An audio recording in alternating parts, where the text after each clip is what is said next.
ये है दिल्ली दर्पण।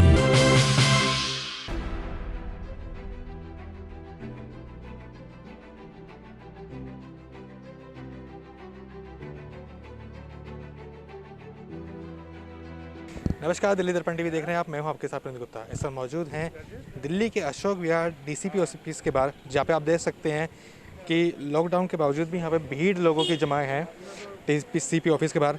भीड़ इसलिए है क्योंकि जैसा सरकार ने भी कहा कि एसेंशियल गुड्स हैं, उसकी सप्लाई है वो रुकेगी नहीं। एसेंशियल गुड्स जो है, जैसे इनकी राशन की दुकानें हैं या फिर उनको आने जाने में कोई पुलिस वाले परेशान ना करें, उनके लिए यहाँ पे पासेस बनाए जाएंगे, कर्फ्यू पासेस जिसको कहा गया है। लेकिन कर्फ्यू पासेस के लिए आप भीड़ दे सकते हैं, भीड़ काफ़ी लगी हुई है। लोग जो है यहाँ पे इस कोरोना वायरस के इस प्रॉब्लम के बाद भी यहाँ पे भीड़ बहुत लोगों की लगी हुई है। संक्रमण होने के यहाँ पे भी पूरे यहाँ पे चांसेस है लोगों के। यहाँ पे कुछ लोगों से बातचीत करते हैं कि क्या क्या यहाँ पे पासेस इनके बन रहे हैं। भाई साहब, पासेस के लिए अप्लाई किया? कल सुबह किया था जी 10 बजे सुबह, फिर आज 10 बजे आ गए, नहीं दिया जी। 12 बजे आए, नहीं दिया। 4 बजे आ जाना, 4 बजे आने के बाद अब नहीं दे रहे। और मेरा रीज़न है, मेरा भाई की डायलिसिस होते है गंगाराम, प्रॉपर वो है मेरी प्रॉब्लम, उसका भी रिजेक्ट कर दिया गया। अब ये भी बताने वाला कोई नहीं है यहाँ पर कि क्यों रिजेक्ट किया गया। इतनी भीड़ कर रखी है, देख लीजिए यार। रीजन कुछ नहीं बताया? कोई रीजन नहीं बता रहा है, कोई बताने वाला है ही नहीं अंदर। रीजन कोई नहीं दे रहा जी, यहाँ पे रीजन देने वाला कोई भी यहाँ लड़ाई हो रही है, माँ बहन की गालियाँ दे रहे हैं आपस में। सर मेरी वाइफ को पैरालिसिस अटैक आया हुआ है। मैं और मेरी वाइफ दोनों सीनियर सिटीजन हैं और हम दो ही हैं, लड़का कोई नहीं है मेरे। लेकिन हॉस्पिटल जाने के लिए तो नहीं रोक रही है? हॉस्पिटल जाने के लिए नहीं रोक रही है, लेकिन मैं डिस्पेंसरी से दवाई लेके आता हूँ और डिस्पेंसरी जाने के लिए मेरे को रास्ते में रोकेंगे, वो मैं वाइफ को नहीं लेके जाता उस टाइम। आपके पास वो मेडिकल कार्ड दिखा सकते हैं आप जब दवाई का? नहीं, मेडिकल कार्ड तो दिखा देंगे, वो सारी फाइलें एक्शन बालाजी हॉस्पिटल की ये सारी ट्रीटमेंट चल रहा है। हाँ जी, सारे मैंने पेपर दे दिए हैं। हॉस्पिटल जाने से कोई रोक नहीं रहा वैसे, अगर आप वैसे भी जाएंगे तो आपको मना नहीं करेंगे। हमारे पास और भी भाई साहब है। भाई साहब, आपकी कैसे? हमारी तो पेपर से एक्चुअल क्या, हमारा सारा फूड का काम है। हम मार्केट के अंदर डिस्ट्रीब्यूटर्स को फूड वगैरह सप्लाई करते हैं, मसाले हो गए, आटा हो गया, दाल चावल वगैरह। तो उस चीज़ के लिए गाड़ियों के अंदर जैसा माल जाता है तो माल की डिलीवरी होने नहीं दे रहे प्रॉपर तरीके से, गाड़ियों को बीच में रोक लिया जाता है। तो अब उसके लिए जो गाड़ी रोक के वापसी भेज दी जाती है, उसके लिए परमिशन लेने के लिए यहाँ पर आए हैं। सारे पेपर लगा रखे हैं हमने कृष्णा मसाला कंपनी के A to Z। अब पहले ऑलरेडी आपके सामने इतनी भीड़ है यहाँ पे, फिर पेपर अंदर जाते हैं, वहाँ से रिजेक्ट होके बाहर आ जाते हैं। अगर 100% पेपर अंदर जा रहे हैं तो उसमें से 20% को पासेस मिल रहे हैं, 80% को रिजेक्ट कर रहे हैं। आप देख सकते हैं ये जो एसेंशियल गुड्स में आता है, क्योंकि मसाले का काम है।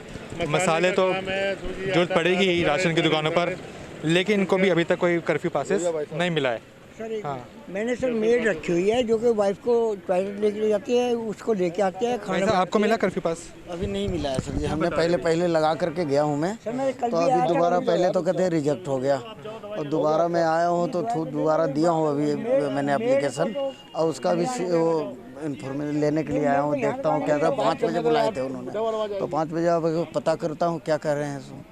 अच्छा, तो अभी तक कुछ लगा नहीं दिया है? क्या काम? क्या मेरा फ्लोर मिला है, आटे का सप्लाई है मेरा करो, तो इसके लिए परमिशन में चाहिए। 2-3 बार तो रोक दिए बीच में, तो हमारे पास तो इससे तो कुछ अभी तो इसी दिखा के आया हूँ कि सर हमने जो ऐसे लगा रखा हूँ इसके लिए पास, तो यही देखने के लिए आया हूँ, देखता हूँ क्या होता है। तो और भी लोग हमारे साथ मौजूद हैं इस चीज़ पे बातचीत के लिए। बताइए भैया, आप? मैं राशन के लिए नहीं आया। मेरे ससुर जी फरीदाबाद में रहते हैं, उनकी 2 घंटे पहले मृत्यु हो गई है। 2 घंटे पहले मृत्यु हो गई है। मैंने 100 नंबर पर कॉल किया है, तो 100 नंबर वाले कह रहे हैं कि थाने जाओ, थाने से परमिशन मिलेगी।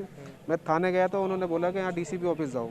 मैं यहाँ 2 घंटे से खड़ा हूँ, मुझे कोई परमिशन कुछ नहीं मिल रही यहाँ पर। वो कह रहे हैं 8 डॉक्यूमेंट जमा कराओ, तो 2 दिन के बाद या 1 दिन के बाद मिलेंगे मुझे। अब मेरा जाना बहुत ज़रूरी है, वहाँ पे मेरे फादर की डेथ हो गई है वहाँ पे। ठीक है, तो ये जो समस्याएं हैं वो यहाँ पर लोगों की बरकरार है, क्योंकि जिस तरह से एसेंशियल गुड्स के लिए कर्फ्यू पासेस मिल रहा था, मगर लोगों को काफ़ी ये भी जो मिल रही थी समस्या। वायरस के लिए भीड़ नहीं इकट्ठी करनी तो पुलिस खुद ही इसके लिए जिम्मेवार ठहराई जा सकती है ना।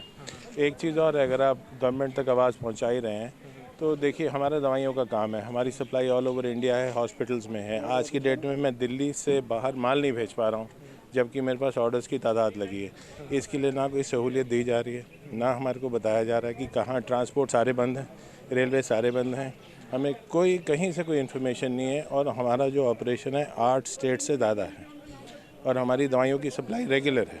मेडिसिन तो एसेंशियल गुड्स में है, तो तभी भी हमारे को कोई खुलासा नहीं है। मैं हर ट्रांसपोर्ट को फ़ोन करता हूँ, वो कहता है सर हमारे को कोई ऑर्डर्स नहीं है, ट्रांसपोर्ट सारे बंद हैं। तो एसेंशियल कमोडिटीज़ के लिए तो आपको एक सेपरेट करना ही पड़ेगा ना, बॉर्डर सील्ड है। तो हम क्या करेंगे? आपने 21 दिन के लिए बंद कर दिया, हम कहाँ से कमाई करेंगे? हम कहाँ से माल जाएगा तो पैसे आएंगे? सैलरी कह दिया कि हमको पूरी देनी है, हम सैलरी पूरी कहाँ से देंगे अगर हमें ही पेमेंट नहीं आएगी? तो हमारा सर्कल तो यहीं ख़त्म हो गया। समस्या क्या आ रही है कि मेडिसिन जब लेके जाते हैं तो क्या रास्ते में रोका जाता है? सर बॉर्डर सील्ड है, ट्रांसपोर्ट ही लेके जाएगा ना, हम तो ट्रांसपोर्ट तक ही बुकिंग करा सकते हैं, ट्रांसपोर्ट ही तो आगे लेके जाएगा। ट्रांसपोर्ट बंद है, ट्रांसपोर्ट कह रहे हमें खुलने की इजाज़त ही नहीं है।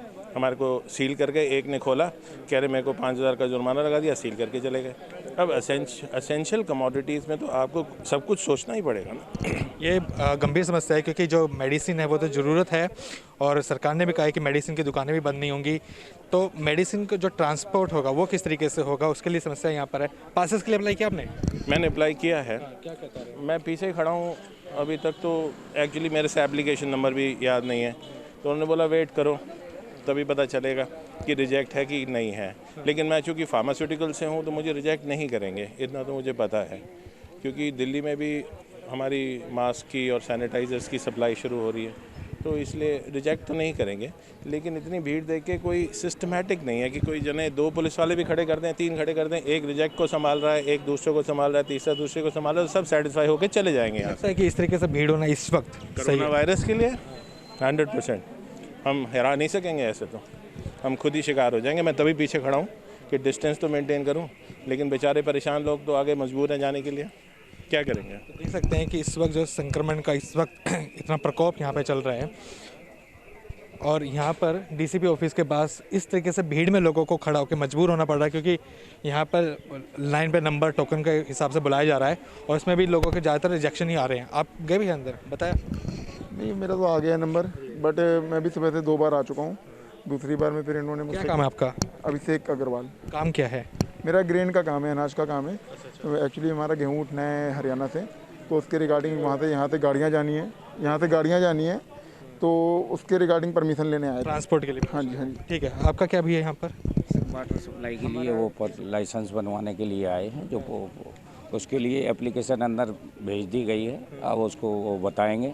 लेकिन लोगों को भी थोड़ी सी तसल्ली करना पड़ेगी, जैसे ये लोग जितने हो रहे हैं ना, ये इनकी ही गलती है, कुछ थोड़ी अपनी भी तसल्ली करना पड़ेगी।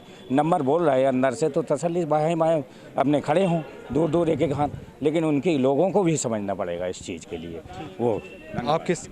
हाँ जी सर, वाटर प्लांट का काम है सर हमारा, अपना पानी सप्लाई करते हैं, मिनरल वाटर। तो उसके लिए जब लड़का जाता है ना लेके, या घर से निकल के आता है, तो पुलिस वाले उसको रोक लेते हैं, आने नहीं देते काम पे। इसीलिए परमिशन की आवश्यकता पड़ रही है हमें, क्योंकि जब तक पानी स्टूडेंटों को हम नहीं पहुंचाएंगे तो क्या करेंगे। तो मिला आपको पास मिला? नहीं सर, अभी एप्लीकेशन अंदर दिया, एप्लीकेशन नंबर लगा हुआ, अभी जब ये बोलेंगे तब हमें मिलेगा। तो यहाँ पे जितनी भीड़ है ये सब एसेंशियल पासेस के लिए यहाँ पे खड़े हैं कि जो एसेंशियल गुड्स है उनको सप्लाई किया जा सके। ट्रांसपोर्ट में यहाँ पे दिक्कतें हैं क्योंकि दुकानें तो खुली हैं, परचून की दुकानें खुलने के लिए मना नहीं, लेकिन परचून के जो सामान है वो तो ट्रांसपोर्ट के द्वारा आएगा, पुलिस उनको रोक देती है, तो इसी के लिए पासेस यहाँ पे बन रहे हैं। लेकिन आप भीड़ दे सकते हैं कि इस वक्त ये भीड़ होना सही है या गलत है, आप खुद इसका निर्णय कर सकते हैं। डीसीपी ऑफिस का हाल हमने दिखाया कि एसेंशियल पासेस बनवाने के लिए यहाँ पर कितनी ज़्यादा भीड़ है, जद्दोजहद लोगों को करनी पड़ रही है, और वो भी इस वक्त जहाँ पर संक्रमण का जो पूरे चांसेस हैं यहाँ पर लोगों को होने के। सरकार भी कह रही है कि 3 या 4 लोग इकट्ठे ना हो, मगर डीसीपी ऑफिस में आप देख सकते हैं किस तरीके से भीड़ है यहाँ पर। कैमरामैन योगेंद्र कुमार के साथ पुनीत गुप्ता।